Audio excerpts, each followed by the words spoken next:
Hello hello everyone, everyone, जय जय हिंद, हिंद, जय जय श्री श्री राम। राम। मेरा नाम है ध्रुवी। मेरा नाम है जय। तो आप सबका स्वागत है हमारे please and mix reaction channel में। तो प्लीज हमें फुल सपोर्ट कीजिए और हमारे चैनल को सब्सक्राइब कीजिए। और आज के हमारे please and mix reaction video में है हिंदी पर कैसे भारी पड़ी साउथ की फिल्में। और ये वीडियो है आज रौनक का। तो चलो शुरू करते हैं आज का डीजे मिक्स रिएक्शन वीडियो। और पाकिस्तानियों की राय जानने के लिए अंत तक बने रहे। अल्लू अर्जुन की पुष्पा 2 ने वो कर डाला है जो आज तक कोई इंडियन मूवी नहीं कर पाई है। सिर्फ एक हफ्ते में इस फिल्म ने 1000 करोड़ रुपए कमा लिए। मतलब पुष्पा ने इनके मेकर्स पर पुष्पों की नहीं बल्कि नोटों की बारिश कर दी है। एक टाइम बॉलीवुड में कोई फिल्म 100 करोड़ भी कमा लेती थी तो उस फिल्म के हीरो के जो फैंस होते थे वो हीरो को भारत रत्न देने की डिमांड करने लगते थे। और आज हाल ये है कि पुष्पा 2 ने पहले दिन ही वर्ल्ड वाइड 283 करोड़ रुपए कमा लिए। मूवी के हिंदी के वर्जन ने ही एक वीक में ऑलमोस्ट 400 करोड़ रुपए बना लिए। यूजुअली हमारे इस चैनल पर हम लोग हिंदी फिल्मों की कमाई की बात करते नहीं है, लेकिन जिस तरह एक के बाद एक साउथ इंडियन मूवीज 800,000 करोड़ रुपए कमा रही हैं, जिस तरह साउथ इंडिया की डब फिल्मों ने हिंदी बेल्ट में ही ओरिजिनल हिंदी फिल्मों को पीछे छोड़ दिया है, हमको लगा इसकी केस स्टडी करनी जरूरी है। नहीं, हमें लगा हमारे व्यूअर्स को यह जरूर डिस्कस करना चाहिए, आपसे यह जरूर बात करनी चाहिए कि क्या रीजन है कि एक टाइम हिंदी वाले जो साउथ इंडियन डब्ड मूवीज को देखकर बड़ा मुंह बना लेते थे, आज उन्होंने साउथ इंडियन सिनेमा को हिंदी इंडस्ट्री से भी बड़ा बना दिया, मान लिया है। आज की वीडियो में हम दोनों बात करेंगे। पहली हम आपको यह बताएंगे कि पिछले 4-5 सालों में इन साउथ इंडियन मूवीज ने कितना बिजनेस किया है और इन फिल्मों के कंपैरिजन में बड़ी हिंदी फिल्में बिजनेस के मामले में कहां स्टैंड करती हैं। इसके बाद हम उन रीजंस की बात करेंगे जिस वजह से लोग इन साउथ इंडियन मूवीज से इतना कनेक्ट कर पा रहे हैं। मगर इससे पहले कि मैं साउथ इंडियन मूवीज से आपके कनेक्ट होने की बात करूं, मैं आपसे पूछता हूं, आप भी नए साल में किसी से कनेक्ट कर रहे हो या नहीं? हेलो, अब 2025 ऑलमोस्ट आ गया है, क्या प्लान्स हैं? रेजोल्यूशंस वगैरह बनाया नहीं बनाया? आपसे पूछ रहा हूं मैं। सिंगल लोगों का सही है बॉस, 24 में भी सिंगल, 25 में भी सिंगल। हेलो, जानना है ना आपको कि अब 2025 कैसा जाएगा? 2025 में आप रिलेशनशिप में आ पाओगे या नहीं आ पाओगे, सबको जानना है। जैसे मुझे एक चीज जाननी है कि इस साल यानी आगे आने वाले साल 2025 में अगर नया घर बनाना है तो कैसे खरीदूं, कैसे बनाऊं? सबका सपना होता है। जैसे आप में से कई लोग रिलेशनशिप में होंगे, आपको यह जानना होगा कि वो रिलेशनशिप लॉन्ग टर्म चलेगा भी या नहीं चलेगा, क्या 2025 में शादी होगी या नहीं होगी, और होगी तो किससे होगी, कैसे होगी, कहां होगी। शॉकिंग बात है कि सब कुछ आप जान सकते हो सिर्फ अपनी डेट ऑफ बर्थ से। जी हाँ, किसी भी एस्ट्रोलॉजर से आप बात करो, उनको अपना डेट ऑफ बर्थ शेयर करो, वो आपकी पूरी कुंडली बना देंगे। 2025 में चीजें कैसे होंगी, कब होंगी, ये भी बता देंगे। ये एक ऐप है एस्ट्रोटॉक, काफी फेमस ऐप है। एस्ट्रोलॉजर सिर्फ डेट ऑफ बर्थ से बता देंगे, कितनी बढ़िया बात है। और एक मस्त चीज है, एस्ट्रोलॉजर्स के साथ फर्स्ट चैट बिल्कुल फ्री है, इसलिए बोल रहा हूं डिस्क्रिप्शन में लिंक दिया, उस पर क्लिक करके एस्ट्रोटॉक को डाउनलोड करो और जानो आपके ईयर 2025 यानी आगे आने वाले साल के बारे में। वीडियो में आगे बढ़ते हैं। दोस्तों, 2015 में राजामौली साहब की बाहुबली का फर्स्ट पार्ट रिलीज हुआ था। इसके डब्ड वर्जन ने तहलका मचा दिया था। उस टाइम इस फिल्म के हिंदी वर्जन ने सिर्फ 5.25 करोड़ की कमाई की थी, लेकिन उस टाइम ये सबसे ज्यादा पैसा कमाने वाली साउथ की डब्ड हिंदी फिल्म बन गई थी। मगर आप जानते हैं 2 साल बाद जब बाहुबली का सेकेंड पार्ट हिंदी में रिलीज हुआ तो उसने कितने पैसे छापे? 2017 में बाहुबली के सिर्फ हिंदी डब्ड वर्जन ने 248 करोड़ रुपए कमाए। मतलब 5.25 करोड़ से सीधा 250 करोड़। असंभव! इतना इंसेन पैसा था कि इसने पूरी साउथ इंडियन इंडस्ट्री के साथ साथ हिंदी फिल्म इंडस्ट्री को भी हिलाकर रख दिया।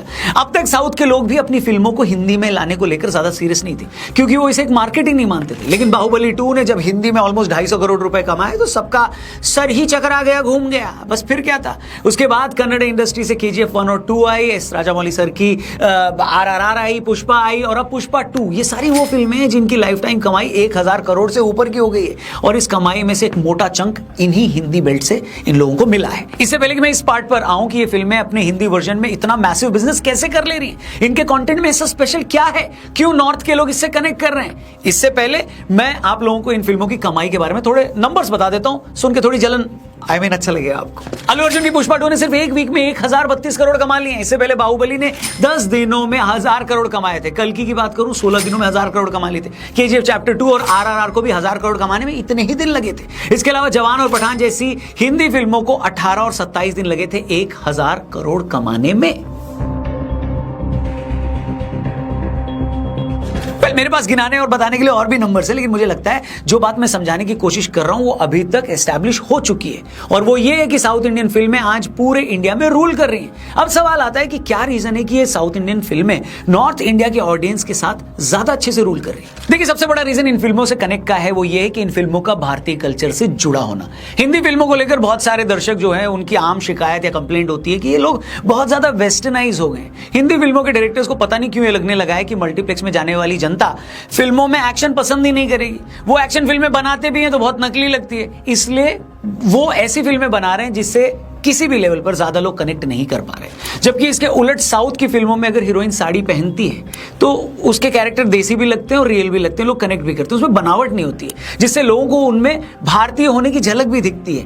यही रीजन है कि इन फिल्मों की एक पैन इंडिया अपील भी है। मसलन लोगों को बाहुबली क्यों अच्छी लगी आप ही बताइए? क्योंकि उसे देखकर लोगों को लगा कि ये कहानी हमारे कल्चर से निकली है, जिसमें इमोशन भी है, मैसेज भी है, एक्शन भी है और इनोवेशन भी है। यही बात लोगों को राजामौली सर की RRR में भी लगी थी। उसमें देशभक्ति भी थी, हिस्ट्री भी थी, दो दोस्तों के रिश्ते का इमोशन भी था और सबसे ऊपर टेक्नोलॉजिकल ब्रिलियंस भी था।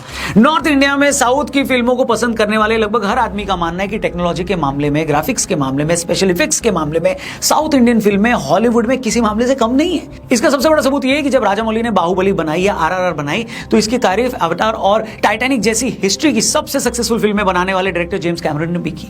दूसरी तरफ अगर आप हिंदी फिल्मों की टेक्नोलॉजी को इससे कंपेयर करें तो वो काफी पीछे थी। आपको याद होगा जब रजनीकांत और अक्षय कुमार की रोबोट 2 रिलीज होनी थी तो उसकी रिलीज इसलिए भी आगे टल गई थी क्योंकि डायरेक्टर को फिल्म के ग्राफिक्स पसंद नहीं आ रहे थे। उन्हें लग रहा था कि अभी इसमें परफेक्शन नहीं है। और वहीं हिंदी फिल्मों में ग्राफिक्स और स्पेशल इफेक्ट का क्या हाल है? अगर इसे समझना चाहते हो तो करण जौहर की ड्राइव देख लो। फिल्म के स्पेशल इफेक्ट देखकर आपको बिना प्रेग्नेंट हुए ही उल्टी आ जाएगी।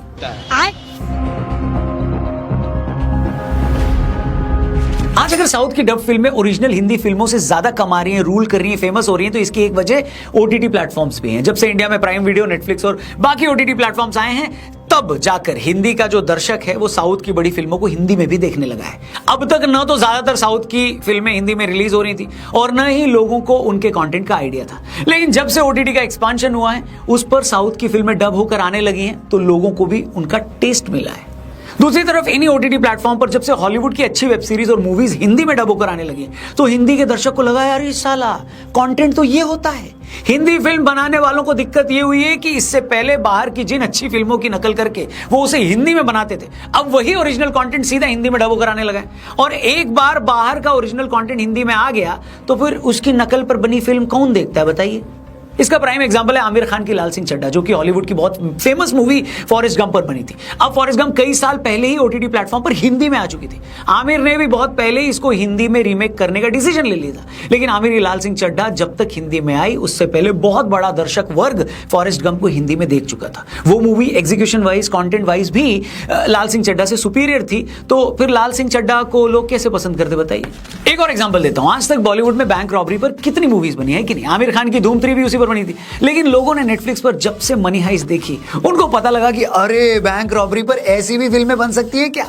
आप समझ रहे हो मैं क्या कह रहा हूं? OTT ने किया ये कि दुनिया के हर जॉनर की बेस्ट से बेस्ट मूवी को हिंदी में लोगों के घर तक पहुंचा दिया। अब आप घर में 200 रुपए महीना खर्च करके नेटफ्लिक्स पर अनलिमिटेड कंटेंट देख रहे हो और इस बीच एक हिंदी मूवी रिलीज होती है जिसके बारे में आपको पता है कि ये कॉपी है या उतनी इंप्रेसिव नहीं लग रही है, तो आपका दिमाग थोड़े ना खराब है कि आप 2000 रुपए लगाकर फैमिली के साथ उसे देखने जाओगे हैं?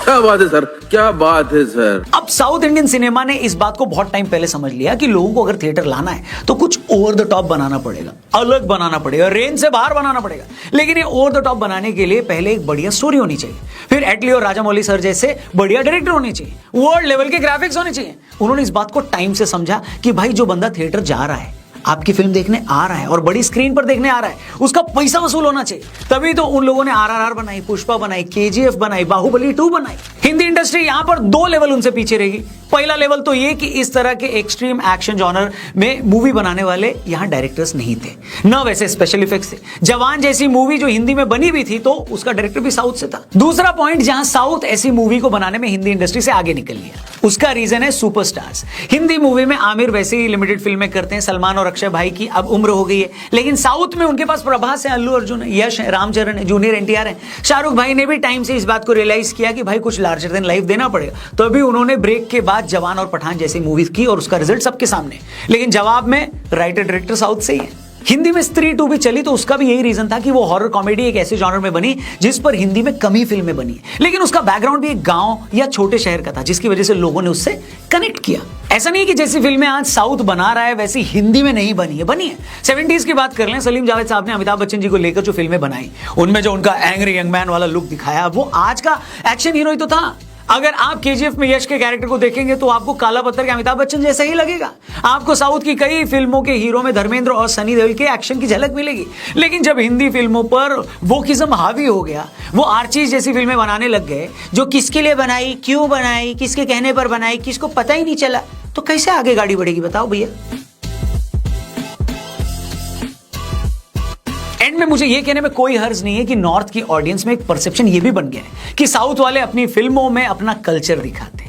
उनकी फिल्मों के हीरो अपने रियल लाइफ में भी अपने रिलीजन को फॉलो करते हैं, शर्माते नहीं है। दूसरी तरफ हिंदी फिल्मों में बहुत सारे ऐसे एक्टर और डायरेक्टर्स हैं जिनको लेकर लोगों में परसेप्शन ये है कि ये लोग अपने कल्चर को बदनाम करते हैं, सनातन को गलत रूप में दिखाते हैं। और परसेप्शन एक ऐसी चीज है ना बॉस, परसेप्शन, कि अगर वो एक बार बन गया तो उसे बदलना इतना आसान नहीं होता है। तो हिंदी फिल्मों का, या यूं कहें कि बॉलीवुड आज अगर बहुत सारे लेवल पर स्ट्रगल कर रहा है तो इसी वजह से कर रहा है। उनके सुपरस्टार आज बूढ़े हो चुके हैं, उनके पास नई स्टोरीज नहीं है, वो अपनी कल्चरल स्टैंडिंग को लेकर क्लियर नहीं है। साउथ के कंपैरिजन में उनके पास यूनिक स्टोरीज और आइडियाज नहीं है। और सबसे बड़ी बात, साउथ को एकदम क्लियर है कि उसे करना क्या है। उसके पास टैलेंट भी है, टेक्नोलॉजी भी है, और अब तो नॉर्थ की पब्लिक का सपोर्ट भी है। ऐसा नहीं है कि हिंदी बेल्ट में टैलेंटेड लोग नहीं है, लेकिन उनको आगे आने दोगे तब ना वो अपना टैलेंट दिखाएंगे भैया। हेलो, वैसे एक बड़ी टैलेंटेड एक्टर जयदीप अहलावत के साथ हमने एक पॉडकास्ट किया है, उस पॉडकास्ट को जरूर देखना, सीखने लायक बहुत सारी बातें, डिस्क्रिप्शन में लिंक दिया है। ये मेरा ओपिनियन था इस पूरे वीडियो में फिल्मों को लेकर। आपकी इस मामले पर क्या राय है, कमेंट करके जरूर बताना। क्या लगता है आपको कि साउथ इंडियन सिनेमा नॉर्थ पर क्यों भारी पड़ रहा है? जरूर अपनी ओपिनियन शेयर करिएगा। और जाते जाते डिस्क्रिप्शन में और पिन कमेंट में लिंक दिया है एस्ट्रोटॉक ऐप का, डाउनलोड करो और जानो आपके नए साल 2025 के बारे में। उम्मीद करते हैं आपका आने वाला साल शानदार रहे। वीडियो को जरूर लाइक करिएगा, चैनल। चंद फिल्में गिनती 1 2 3 4 5 6 7 8 9 10 शायद इतनी भी ना हो, पूरे के पूरे बॉलीवुड पे भारी पड़ गई हैं। और उन्हीं फिल्मों ने आज लोगों का तहलका मचा दिया है। और उसकी मेन रीज़न पता क्या है? मुझे जो लगता है कि बॉलीवुड अभी भी अपने जो बूढ़े हीरोज लेकर चलता है, बूढ़ी हीरोइंस लेकर चलता है। नए चेहरे नहीं आते, अच्छा कंटेंट नहीं आता, उन्हीं कोई चड्डियाँ वड्डियाँ को बिकनियाँ पहनाकर सामने ले आना। और जैसे ये पठान और दूसरी जवान, ये फिल्में भी कमाल कर पाई है ना बॉक्स ऑफिस पे। पठान तो बिल्कुल ही फारिग मूवी थी जो इतनी कलेक्शन कर पाई, पता नहीं वो क्यों कर पाई। जवान में फिर भी थोड़ी बहुत झलक थी, लेकिन वो झलक भी साउथ फिल्मों की ही कॉपी नज़र आ रही थी उस फिल्म में, जिस वजह से वो भी बिजनेस कर पाई थोड़ा बहुत। ये जो खान्स हैं जिनका नाम इतना बड़ा है, अभी तक वो समझ ही नहीं पा रहे कि कब्र में पाँव आ चुके हैं, लेकिन फिर भी उनके अंदर से हीरोगिरी निकल नहीं पा रही। और जब ये तक ये हीरोगिरी निकलेगी, ये बॉलीवुड का बेड़ा गर्क ऐसे ही रहेगा। बहुत सारी ऐसी वजूहात हैं जिनकी वजह से ये 5 से 10 फिल्में, जिनमें ना कोई वल्गैरिटी है, ना ही इनमें कोई बिकनी शूट दिखाए जाते हैं, ना ही इनमें कई सारी, तो मैंने साउथ की ऐसी फिल्में देखी हैं जिनमें कि हीरोइन का तस्वर ही नहीं, लेकिन वो सुपर डुपर हिट फिल्में गई हैं और अपनी कमाई, अपनी छाप, अपनी मेकिंग की वजह से वो कमाल हो गई। बॉलीवुड वाले थे, इनकी मूवी आई किसी को पता ही नहीं, साथ में उसको पूरा का पूरा सेम टू सेम कॉपी किया और उसको सुपर डुपर हिट फिल्म बना दिया। किन्होंने? बॉलीवुड वालों ने। अपनी तो बन नहीं पाती थी, सेम टू सेम ये कॉपी करते थे। और फिर जब साउथ वालों ने देखा कि यार ये तो हमें ही छापी जा रहे हैं, उन्होंने भी हिंदी वर्जन निकालना शुरू किया। अब जैसे ही हिंदी वर्जन निकालना शुरू किया है, आज ये जो बॉलीवुड की फिल्म इंडस्ट्री है धड़ाम से यहाँ पे पड़ी। ठीक है, एक पुराने जो एक्टर्स थे वो एक बूढ़े हो चुके हैं, अब वो नहीं काम कर रहे हैं, लेकिन ये नहीं कि मतलब कि एक आगे कोई एक्टर नहीं है यार। यंग टैलेंट इतना पड़ा हुआ है ना, मतलब कि एक्टर में एक धूम मचा देंगे अगर उनको एक मौका मिले। लेकिन मौका दे भी रहे हैं, मूवीज आगे बहुत अच्छी आ रही हैं इस साल, एक देखने वाले ही हैं। खास करके विक्की, जो एक विक्की की मूवी है ना, वो एक धूम मचाएगी। वो जिस पर हमने मतलब के रिएक्शन दिया था उसके ट्रेलर पर, वो काफी अच्छा है। और भी एक यंग टैलेंट है, मूवीज की एक धूम मचा दी है कि अब थोड़ा सा माहौल के मुताबिक भाई एक बनानी पड़ती है मूवीज में। तो जिस तरह आप बॉलीवुड में एक ब्रेक एक तरह की लगी हुई, जिस तरह पहले मूवीज आती थी ना धड़ाधड़, एक वो एक थोड़ा सा सीन एक ब्रेक हुआ है। वो जब दोबारा होगा तो शायद ये चीजें जो है ना वो बराबरी पे आ जाएंगी। लेकिन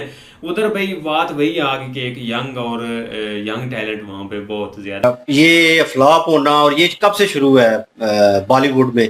क्योंकि इनके पास स्टोरी नहीं है। इन्होंने रीजन पूछा है कि क्यों वो मूवीज जो है साउथ की, कर्नाटक की, मलयालम जो है वो ऊपर आ रही हैं, वो मूवियां लोग देखना चाह रहे हैं।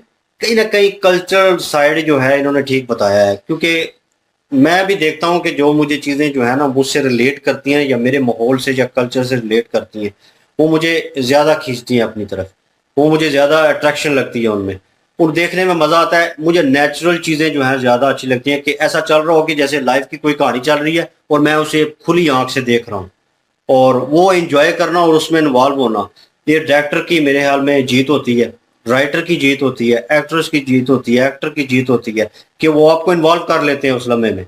और जब आप इन्वॉल्व हो जाते हैं तभी आपकी व्यूवरशिप बढ़ती है, आपकी मूवी हिट होती है, वो मूवमेंट होता है। और यहाँ पे बहुत सारी मूवीज ऐसी आई हैं साउथ की, जिन्होंने पहले जो है एक किस्म का कह ले कि इम्पैक्ट डाला है। एक और हैं धनुष नाम है उनका, एक्टर है बहुत बड़े, मलयालम कर्नाटक जो है, वो उनका नाम लेना भूल गया। उनकी बहुत 2-3 मूवियाँ जो हैं उन्होंने 2 मूवियाँ उन्होंने बॉलीवुड में की, लेकिन वो हिट नहीं हुई। उन्होंने अपनी जो की वो बहुत चली, उसके बाद उनका गाना कोला कोलावेरी जो है वो वर्ल्ड वाइड सुना गया। ठीक है, क्या था उसमें, नेचुरल चीजें हो रही थी, ढाबे लगे हुए थे वहां पे, बीच पे वो घूम रहे थे, एक सड़क पे थे, वो नेचुरल था सारा, लोगों को वो चीज पसंद आई, कपड़े उसके नॉर्मल, कोई मेकअप नहीं चेहरे के ऊपर, कोई एक्स्ट्रा ऑर्डिनरी उसने चीज नहीं की, एक्ट कर रहे हैं वो उस चीज को जिंदा करने के लिए, क्या फीलिंग लानी है उसमें। लो जी, तो ये था आज का हमारा डीजे मिक्स रिएक्शन वीडियो। आप सबको कैसा लगा हमें कमेंट कीजिए। कब से मैंने मूवी देखना स्टार्ट किया ना, तब से मैंने साउथ की ही मूवी देखा है। मैंने कभी बॉलीवुड की मूवी ही नहीं देखी, और मुझे याद ही नहीं है कि मैंने बॉलीवुड की मूवी देखी होगी शायद। और उन बॉलीवुड में एक हीरो है वो जो अमिताभ बच्चन, उन्हीं को ही सिर्फ मैंने देखा है। और उनमें कितने सारे हीरो हैं, वो तो मैंने कभी नहीं देखा उन हीरो को। और इन हीरो की मैंने कभी मूवी भी नहीं देखी। और अक्षय कुमार को पहचानते? नहीं, अक्षय कुमार को भी मैं सलमान नहीं, खान? नहीं सलमान को भी नहीं पहचान, शाहरुख खान? नहीं शाहरुख खान को भी किसी को भी? नहीं, किसको। पर मैंने कभी बॉलीवुड की मूवी ही नहीं देखी, सिर्फ और सिर्फ साउथ की ही मूवी मैंने देखी है। और साउथ की मूवी में जो एक्टर्स है ना, वो मुझे बहुत पसंद है। तो ये साउथ और बॉलीवुड में क्या फर्क नजर आता है? मुझे तुझे क्या साउथ पसंद है? मुझे साउथ मूवी में जो उनकी एक्टिंग, उनका कल्चर होता है ना, वो हमारे इंडिया से जुड़ा होता है। और उनकी ज्यादा से ज्यादातर मूवी हमारे इंडिया में ही बनती है, और उनका शूट हमारे इंडिया में ही होता है। और उसमें ज्यादातर यंग टैलेंट को ही पसंद यंग करते हैं। टैलेंट, हाँ। और हमारे बॉलीवुड में तो बॉलीवुड में तो सब बूढ़े हैं फिर भी हीरोइन खत्म ही नहीं हुई। खत्म ही नहीं होती, वो मरने पड़े हैं तो भी उनकी हीरोगिरी खत्म हुई। वो यंग टैलेंट को कभी मौका ही नहीं देते आगे। मौका ही नहीं। सिर्फ वो 3 नाम है, खान, खान, शाहरुख खान, सलमान खान और आमिर। हाँ। साउथ मूवी के हीरो ही मुझे पसंद है, और जो अल्लू अर्जुन है, फिर महेश बाबू है, प्रभास। बस उनका मुझे टैलेंट अच्छा लगता है। वो मेहनत करते हैं एक्टिंग में। मेहनत, एक्टिंग, उनकी एक्टिंग भी इतनी अच्छी होती है। और बॉलीवुड वाले तो सिर्फ और सिर्फ बूढ़े एक्टर्स को सूट बूट पहना के लड़कियों के साथ, बिकनी के साथ रोमांस करते हुए दिखाई देते हैं। और ये जो बॉलीवुड की मूवी बनी ज्यादा, वो ज्यादातर साउथ वाले की कॉपी है। कॉपी है, उनकी कॉपी है ज्यादातर। बॉलीवुड के पास तो कोई कहानी ही नहीं है ऐसी, तो उनकी ही कॉपी करते हैं, साउथ वालों के ही। लो जी, तो ये था आज का हमारा डीजे मिक्स रिएक्शन वीडियो। तो आप सबको कैसा लगा हमें कमेंट कीजिए, और आप भी हमें कमेंट कीजिए कि और ये बॉलीवुड वाले बुढ़े एक्टर्स को एक्टिंग छोड़ देनी चाहिए, या और उनको भाग के या विलन के रोल में आना चाहिए, या उनको हीरो के रोल में आना चाहिए, वो भी हमें कमेंट कीजिए। तो फिर मिलते हैं ऐसे ही नेक्स्ट वीडियो में। टाटा, बाय बाय, जय हिंद, जय श्री राम।